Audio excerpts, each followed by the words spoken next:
कृष्णचंद्र भगवान की जय। सच्चिदानंद भगवान की जय। जय श्री कृष्णा। राधे राधे।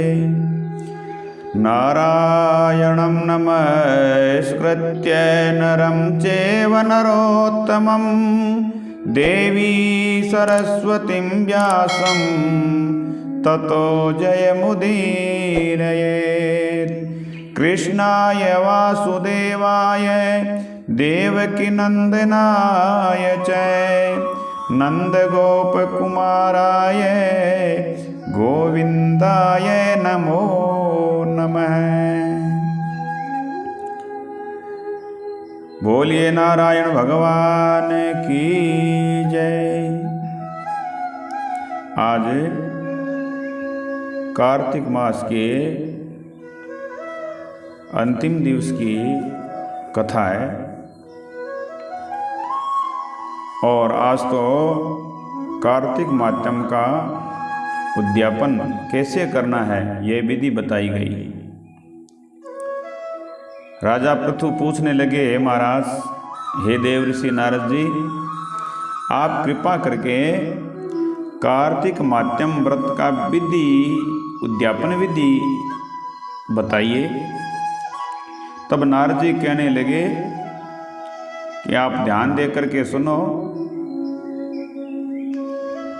कार्तिक शुक्ला चतुर्दशी या पूर्णिमा को कार्तिक के व्रत की संपूर्णता के निमित्त विधि से उद्यापन करना चाहिए।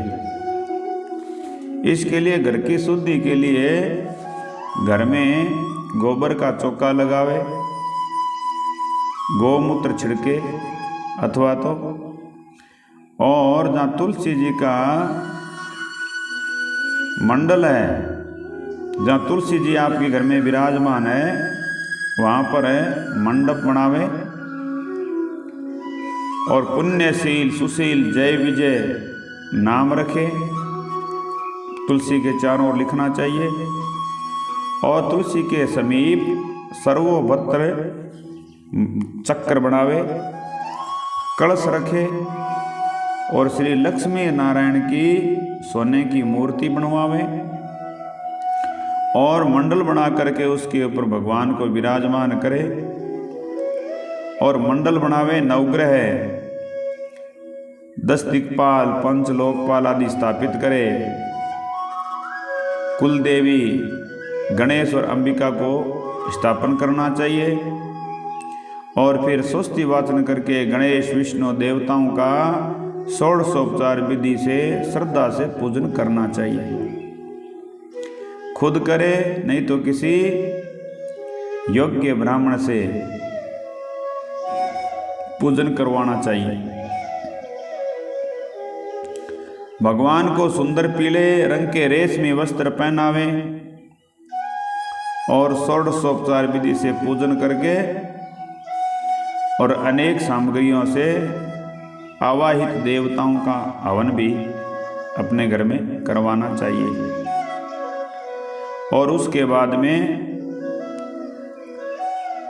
देवताओं का तर्पण मार्जन और फिर ब्राह्मणों को भोजन करवाए। और कार्तिक मास के उद्यापन में गोदान की भी महिमा कही गई है। अगर समर्थवान हो तो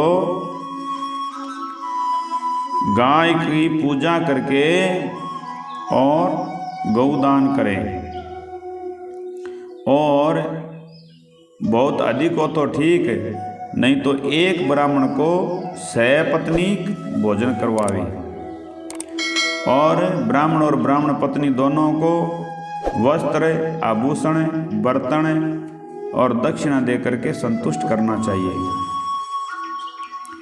और शरण स्पर्श करके उनका आशीर्वाद ग्रहण करे। ये सब विधि पूर्वक श्रद्धा सहित करने से समस्त व्रत का फल प्राप्त हो जाता है। अंत में विष्णु लोक की प्राप्ति होती है।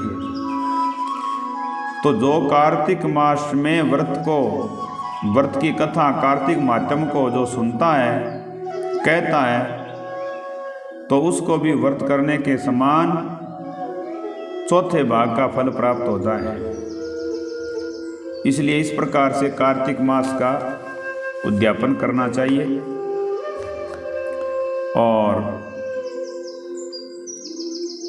अगर इतनी उद्यापन की शक्ति न हो तो उसके लिए भी क्या करना है, बोले केवल ब्राह्मणों को ही भोजन करवा देवे तो भी पूर्णता मानी जाती है। और यदि ब्राह्मण को भी भोजन न करवा सके या ब्राह्मण न मिले तो गौ का पूजन कर लेना चाहिए।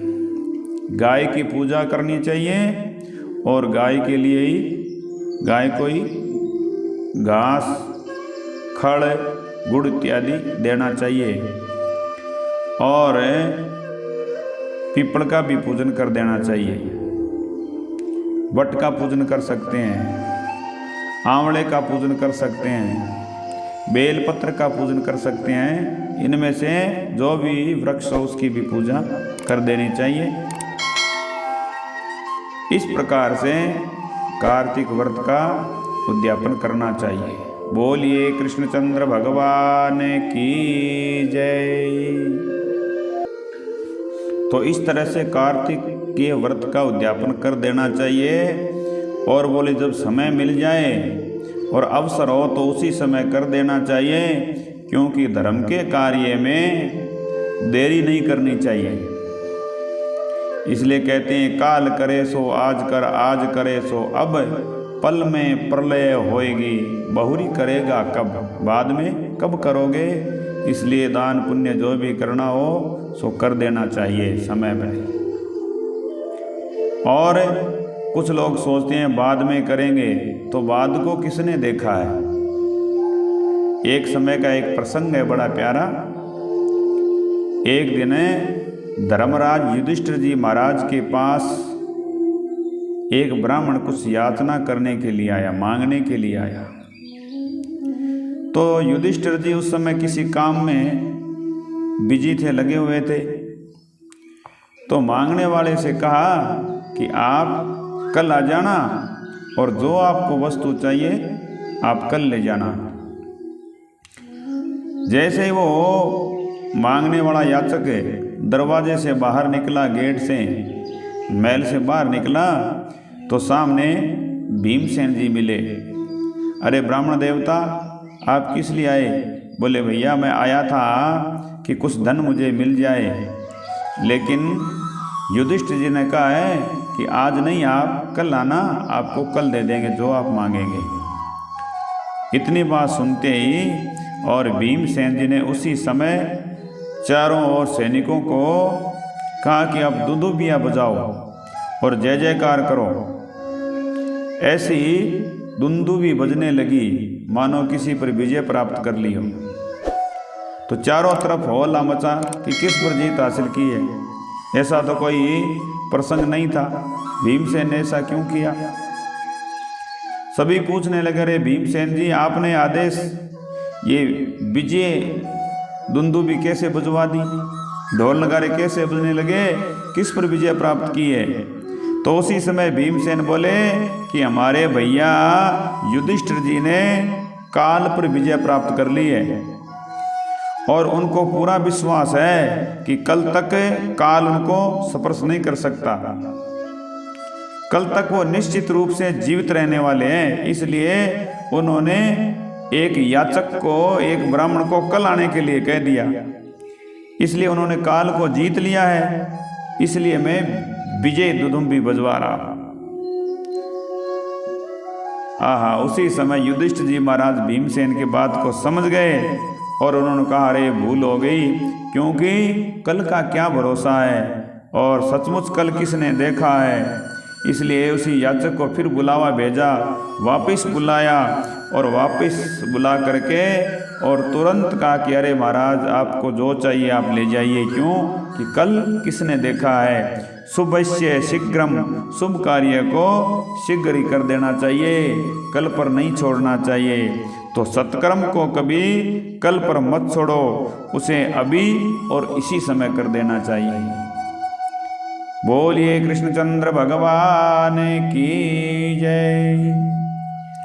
श्रीमन्नारायण नारायण नारायण भजमन्नारायण नारायण नारायण श्रीमन्नारायण नारायण नारायण भजमन्नारायण नारायण नारायण श्रीमन्नारायण नारायण नारायण। बोलिए नारायण भगवान की जय। कृष्ण कन्हैया लाल की जय। जय श्री कृष्ण। नारायण नारायण नारायण।